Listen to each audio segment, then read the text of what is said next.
Hello and welcome to Colonial Sports Center. My name is Colby Sherwin and Kevin Placha is back from his 1-week vacation. Kevin, welcome back to the show. Thank you, Colby. We've got football, we've got men's and women's soccer, and the volleyball team looks for their first conference win of the season, but you'll find more out about all that later. Ladies and gentlemen, that's what we call a toss. But moving on to the football game. They were up back at Joe Allen Stadium as they were looking to turn their 0-2 season around after falling to Dayton and Miami of Ohio. To do this, they took on East Tennessee State and turned to Jake Simmons' transfer for his first career start.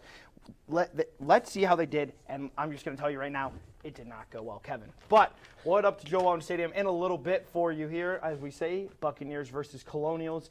And this one, Jake Simmons' first career start in this one, Kevin. And what were you thinking before going into this? Yeah, so I mean, the injury to Anthony Chickett, obviously it's not a place where you want to be with two sort of unestablished quarterbacks, but Jake Simmons was the man who got the start for the Colonials. And I guess we're having a little bit of technical difficulties. All right, now we're going to move on. Finally got that for you. Buccaneers versus Colonials, like we said a little bit earlier. Now, normally Colonial Sports Center, we don't show you a punt. So either this means it was a touchdown or something bad really happened and it was blocked. Nothing really good happens. And in fact, Kevin, this was the worst play of football I've ever seen in my 21 years of life. Somehow fumbled, more fumbles. Oh my goodness. Knocks it out of his hands. You think he's going to score here, somehow fumbles it into the end zone. Touchdown Buccaneers. Kevin, I don't even know what to say on that. Yeah, I'm surprised that nobody was called down. I mean, the punt gets blocked and it's a mad dash for it. I'm surprised that he's not called down because he doesn't have full possession. It's a mad scramble, but there must be butter on the ball or something because no one can take control of it. I mean, he fumbles the ball and the Buccaneers finally capitalize on it. It was insane, and it only got worse for the Colonials here. We're going to see Tyler Riddle get handed off to Jacob Sailors, and he's just going to go, boop, see you later, touchdown. And the Buccaneers really were the better team in this game. There just isn't much more to say about that. Their 1-2 record is kind of deceiving. Yeah, just too easy there for the Colonials, and you see Jacob Sailors. And here we go with Sailors has it again. Looking like a mad character out there. He's like a man among boys. Another touchdown. It's 21-0, and it really did not get much better for the Colonials. You just look at baffled, really. This is just not a great throw by Jake Simmons. He really struggled to end up getting benched. I don't know what he was throwing to on that one. 21-0, off to the races. And that one is actually going to be a pick six, and not a pick six, down and around the 20. It looked like another fumble. Just a very weird game. Yeah, very weird game indeed. There must have been butter on the ball or something, Colby. And your eyes are not deceiving you. 35-0. Tyler Riddle's going to go back. Double coverage. Nobody turned around. Touchdown, Buccaneers. 45-3. Your eyes are not deceiving you. That was the final score in that one, Kevin. Yeah, absolutely. And, you know, Colby, something we've talked about ad nauseum on the show is the running game or the lack thereof. As you saw there, Elijah Jackson with just 20 rushing yards. Let's take a look at a little bit of the numbers between the running backs. Elijah Jackson with 20 rushing yards, averaged just 1.5 per carry. Jacob Sailors, I mean, what can't you say about him? 173 rushing yards, just 3 touchdowns, averaging over 10 yards a carry. Colby, that's absolute domination. Yeah, Elijah Jackson's numbers are not even good for D3. You've got to come up with more than 20 yards per carry, especially when you're losing. And Jacob Sailors all over the Colonials defense, nearly 200 yards and about 10.2 yards carry. He's averaging a first down per clip. Also, for the Colonials defense, you cannot, as a defensive coordinator and Bernard Clark, you cannot have a team tackling this bad, especially with Clark's background of being a linebacker in the NFL. They've got to tackle better if they're going to win games in the Big South. Yeah, there's just a lot of things that they need to do better right now. Obviously, that 45-3 win for the Buccaneers doesn't show much optimism. That's right, Kevin. Now we're going to kick it over to our football analyst. Bethany Nunn is sitting down with Zach Jones and Casey Irwine. Bethany, what do you have for us on this football team? Thank you, Colby. I'm sitting here with Zach Jones and then Casey Irwine. How are you both today? I'm doing great. How are you, Bethany? I'm good. How are you? I'm also great. I'm excited to talk about RMU football tonight. All right. And first question is going to go to Zach. What do you need to see from the quarterbacks? Personally, I'd just like to see some consistency at the position. So far, we've had a revolving door of QBs. We've had 3 QBs in as many games. And I know Chickett's been injured, but still, I don't think there was any reason for LaFrance to come in last game. I think they should have stuck it out with Simmons. And hopefully Chickett will be back from this week after his injury. He looked a lot better than the other two in his first game. Yeah, I definitely agree. What you need is consistency there, because that way everyone else around them knows what's going on. They can trust one guy, and that guy should be Anthony Chickett. He's going to be the guy. He has to be the guy if the offense wants any success. And, of course, when you have trust around everyone, then that's where the rushing game it has to improve. It's just unacceptable how I have to say terrible. It's just been awful. Yeah, our rushing game needs to get better. It'll open up the pass and just make the offense overall flow way better. Absolutely. And Casey, how can the defense make improvements? Well, first off, it starts with the D-line, because D-line, they're not getting any pressure at all on the quarterback when they do throw it. But then otherwise, teams mostly run the ball, and the D-line gets moved around way too much, and that just creates open holes. You can see Jacob Sowers, who had 170 rushing yards, I think it was. I mean, seriously, that's just unacceptable, especially with Bernard Clark's background. He should be the defensive guy. This should not be happening on that team right now. Yeah, on the entire year, the Colonials have only had 2 sacks, and both of them came in the first game against Dayton. That's just unacceptable. We have had no QB pressures, and I mean, the rushing attack against us has been awful. I mean, like you just said, we let up 170 yards to Jacob Saylor. He looked like an NFL prospect against us, and the pass defense doesn't look too bad. We've had 4 interceptions through three games, but it's just not acceptable, our run defense. What the team really needs is someone to step up and be a leader for the team, so that they can then rally around and really start to get going and maybe improve as the season goes on. Absolutely. And then final question: Does RMU get its first win against Delaware State, Zach? Delaware State is a very beatable opponent, and I think they might come out with the win. But honestly, it is a must-win game, especially for Coach Bernard.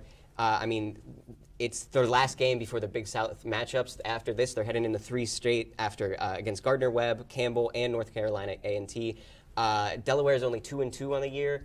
And once again, it's another a big Russian team. So this Russian defense needs to improve in order for us to get a W.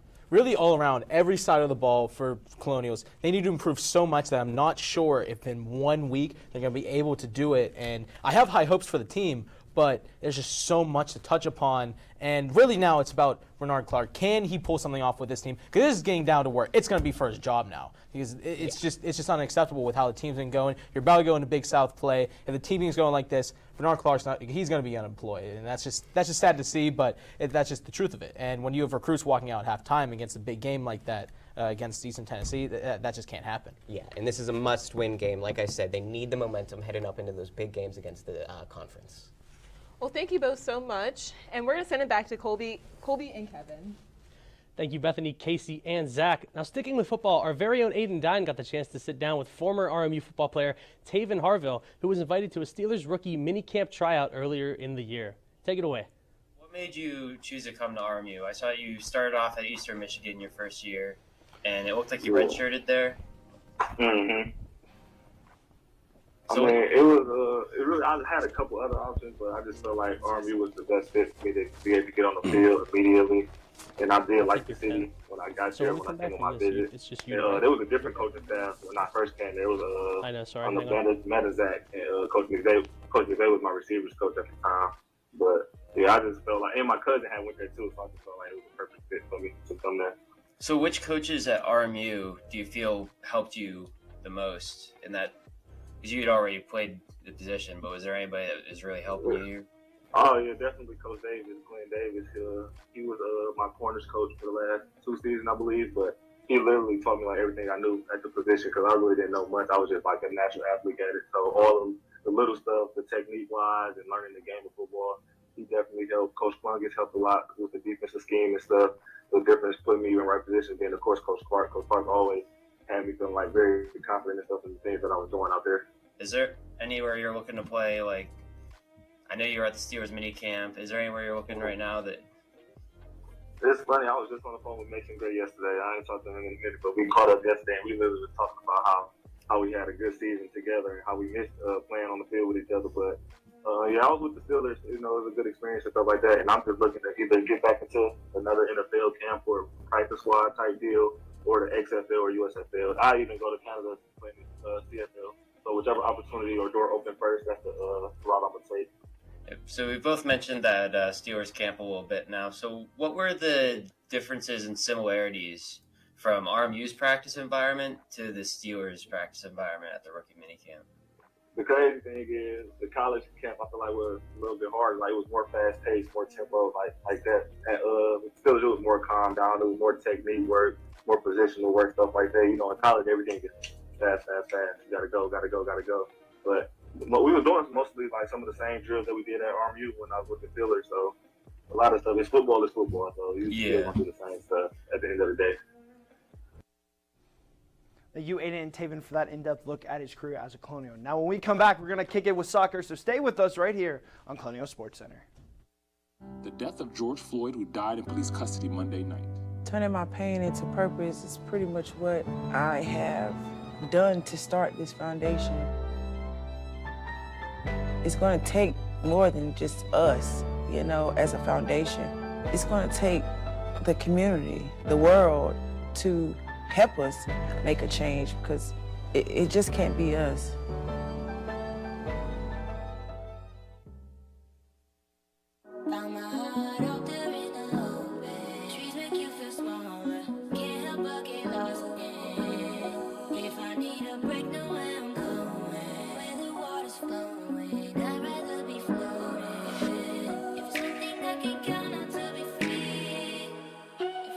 Feel the beat of nature at a park or forest near you.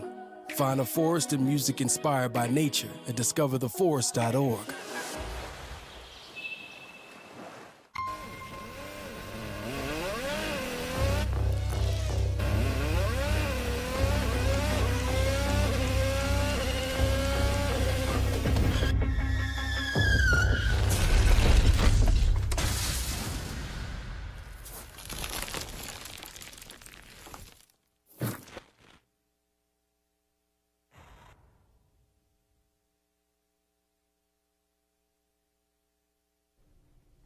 Welcome back to Colonial Sports Center. We're switching to the pitch as the RMU women's soccer team was in action on Sunday against Detroit Mercy. They were unbeaten for the first 8 games of the season, but have lost 2 in a row on the road. They were looking to get back on the winning ways at home against the Titans. Let's see if they were able to do so. And the Colonials were able to defeat the Detroit Mercy Titans by a score of 2-1, pick up their first Horizon League conference win of the season. Goals by Renee Moorbacher and Elisa Corvalan. Corvalan's goal in the 82nd minute ended up being the game clincher, and Isabella Boland with 2 saves for the Colonials as they get the win over Detroit Mercy.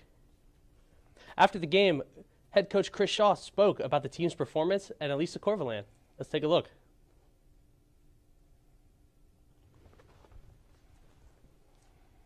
It was by far our best performance in league play. And we talked about a lot of things this morning about building on kind of what we saw against Purdue Fort Wayne and some changes that we needed to make, and nothing of a tactical nature, just more our movement off the ball, our speed of play, and the players. I thought our ball movement today and our movement off the ball was really good, and I thought that was the difference in the game. Yeah, I mean, Elisa's a good player, and look, I thought we had probably about 4 or 5 of those that were loose balls that were bouncing around that we could have, Chelsea had one at the end that she just hit wide. So I thought we did a great job of kind of keeping them locked in their own half. I mean, the wind was whipping a bit today, and we purposely took the wind and going against the wind in the first half, because we felt like in the second half, if we had the wind, we'd, kind of. Thank you for that, Coach Shaw. Now moving to the men's soccer team. The last time they were out there, would get the win over longtime NEC rival St. Francis, 1-0. But then on Saturday, they tied Purdue Fort Wayne. They were looking for their 3rd win in conference play. To do this, they went to Laney College Football Stadium to take on Oakland. Let's see how they fared in that one. As you see there, Colonials versus Golden Grizzlies, and they fell 2-1. Reed Sprout had the only goal. Michael Slade Jr. had 5 saves for the Colonials. Brandon Congo had a goal as well, and Frederick Petrelli had 3 saves, Kevin. That's a name you might want to remember.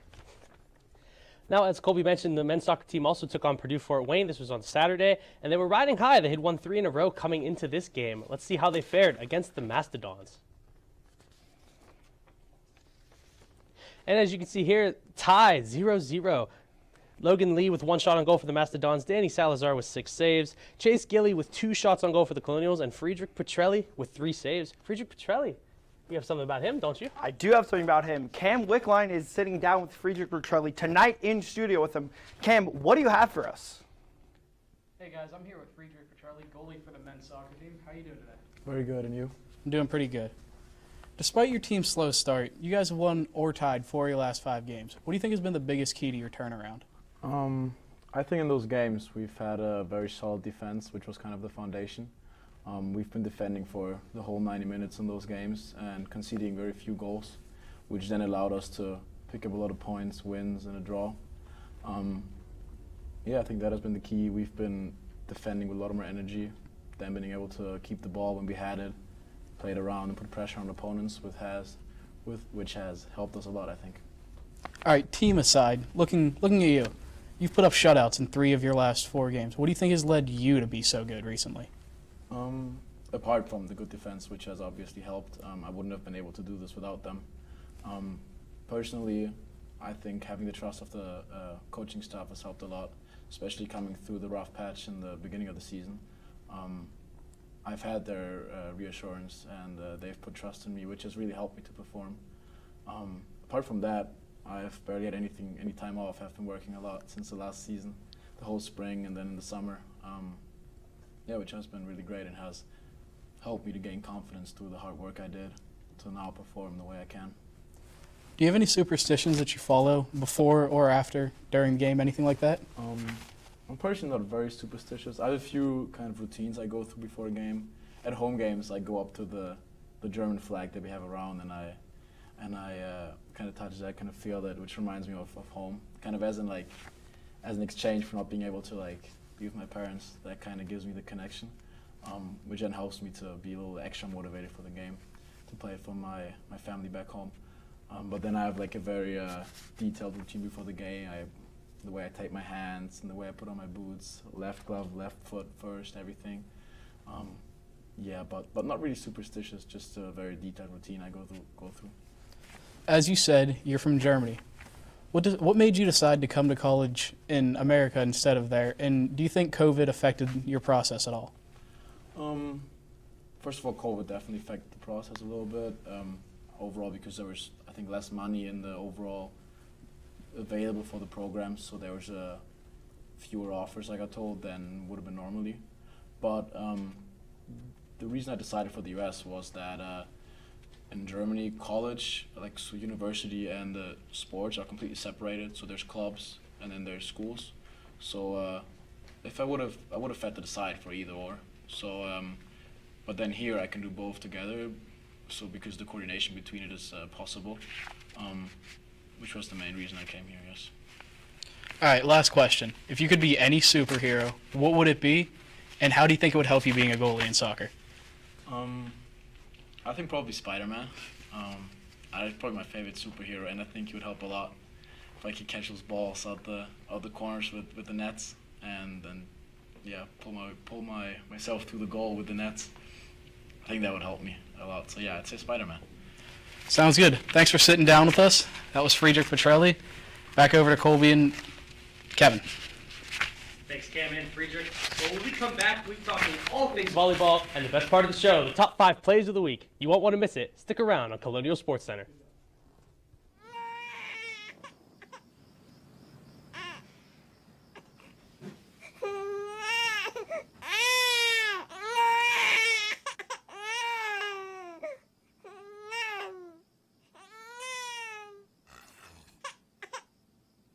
If you love them enough to suck the snot out of their nose at 4 a.m., then surely you'll check nhtsa.gov/the right seat to make sure they're in the right car seat.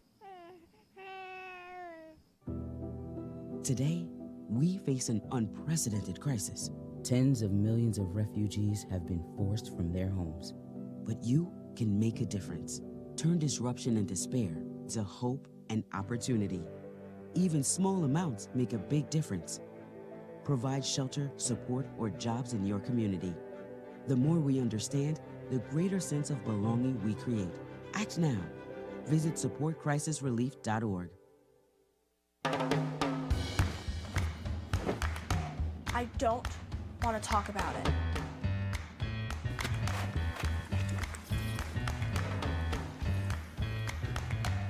I don't want to talk about it.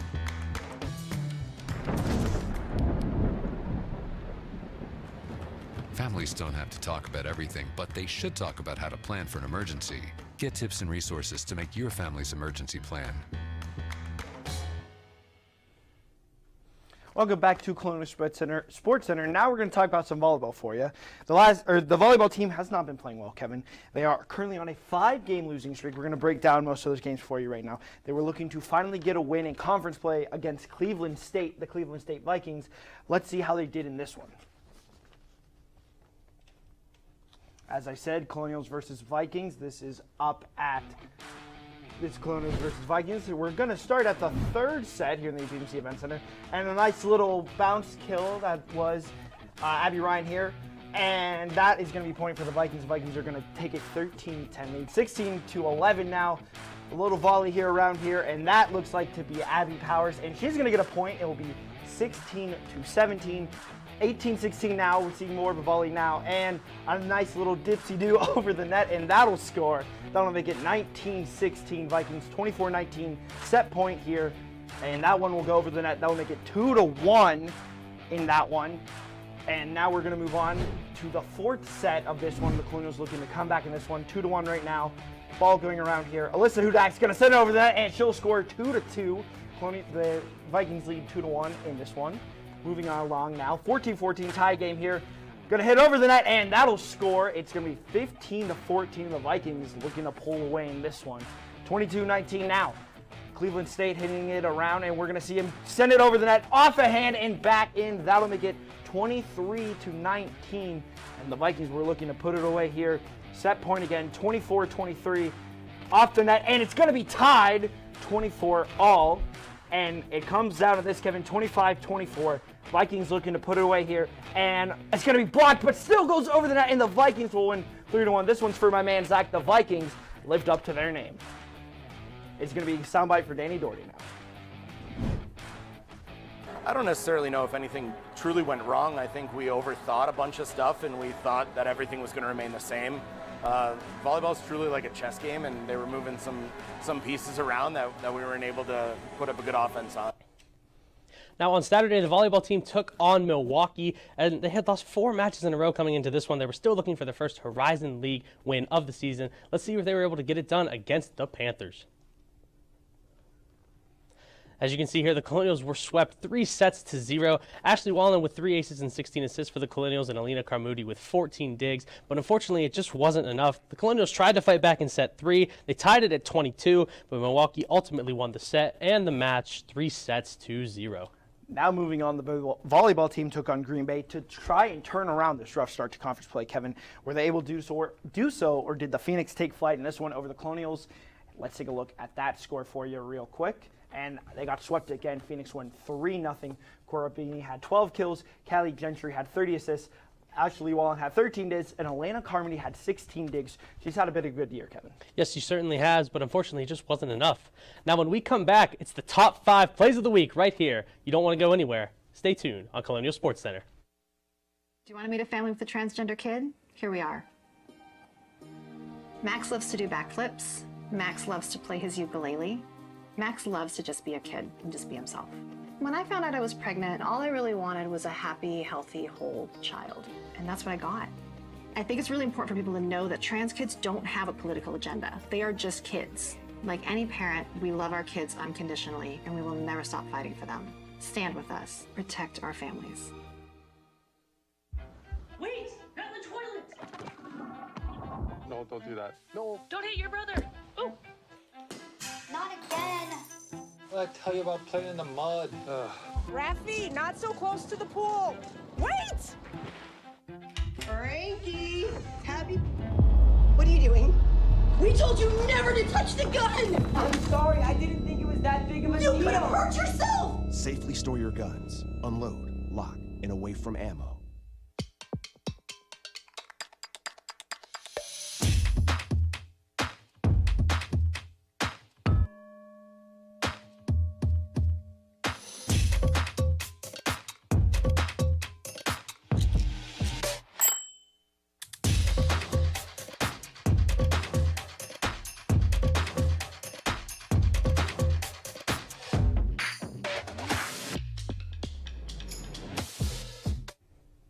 Welcome back to Colonial Sports Center. Colby, it's now time for the objectively the best part of the show. It's the top 5 plays of the week. That's right, Kevin. And I missed doing this with you last week, so I'm glad to have you back. Let's do this. Yeah.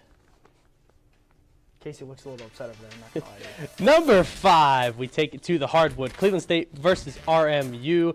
13-12 Vikings. The Vikings are going to spike it here. Saved by Caitlin Brown. And Alina Carmudi will set it up for Abby Ryan. throws the Vikings off guard a little bit, and it gets tipped around, but the Colonials get the point there and tie the set at 13. Nice play by Carmody and Ryan to get that. But number 4 down to Joe Allen Stadium, and this one really isn't for the Colonials, but who cares? Jacob Sailors, he's going to take it. Jukes around here. 10, 6, 5. See you later. Touchdown. 21-0, and the Buccaneers were much better than Colonials in this one. Yeah, we talked about Jacob Sailors and the impact that he had earlier, just absolutely dominant. As we move to number 3, back to the hardwood, the Colonials serve it. Cleveland State looks to set something up here, but it's blocked by the tandem of Alyssa Hudak and Emma Brown. Gets the Colonials back in this one, 23-21 in that set. Emma Brown's been a huge leader for the team, and we saw that there. But number 2, this play was a great one by Jacob Riddle. He's going to back up, send it all the way down, double coverage, end of the half. Touchdown. Had both the defenders turned around. An incredible throw, though. Yeah, incredible throw. And even better catch, I think, just with the double coverage there. That made it 42-0 just before the half. And number 1, RMU women's soccer versus Detroit Mercy. Tied at 1. It gets tipped around to Elisa Corvaland, who puts it in. Call it lucky, but it turned out to be the game-winning goal. And the Colonials beat the Titans 2-1. And that is your number 1 play of the week. Nice. Right here Sweet goal to get the win. Absolutely. But incredible plays this week. But Cameron Marcariola is breaking down the action this week for us in Colonial Sports. Cameron, what do you have for us? It is a busy week this week. Kevin, anything? Thanks, guys. There's a lot of great games this upcoming week, especially on Saturday. So let's hop right into it.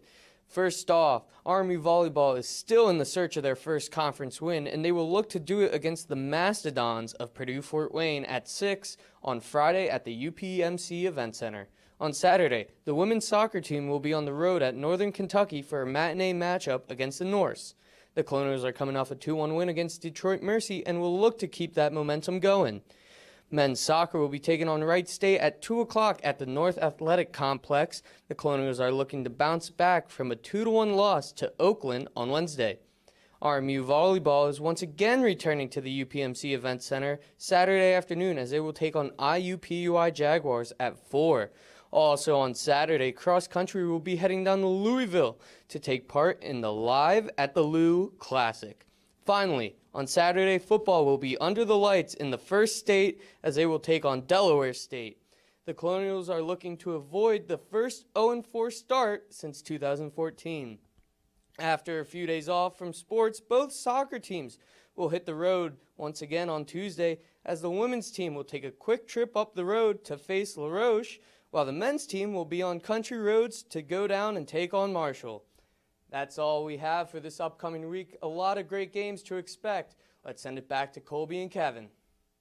Thank you, Cam, for that. And if you want more in-depth look in all those games, make sure to check out Colonial Sports Center. But, Kevin, what games this week are you most excited for? My game is actually the first game that Cam mentioned as the volleyball team faces off against the Purdue-Fort Wayne Mastodons Friday, September 30th, 6 p.m. at the UPMC Event Center. The Colonials look for their first conference win. They've lost 6 straight matches, but the Mastodons have lost 8 of 10, so they're not setting anything on fire. Abby Ryan, the player to watch for RMU, 144 kills and 107 digs this season. Sydney Schiller on the other side for the Mastodons, 163 kills and 136 digs. Colby, what say you?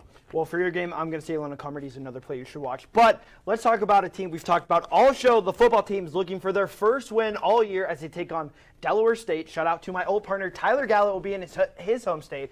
I'm looking to see if Elijah Jackson can finally break out. Only 86 yards on the year and 2.2 yards carry with 0 touchdowns. CJ Henry is the quarterback.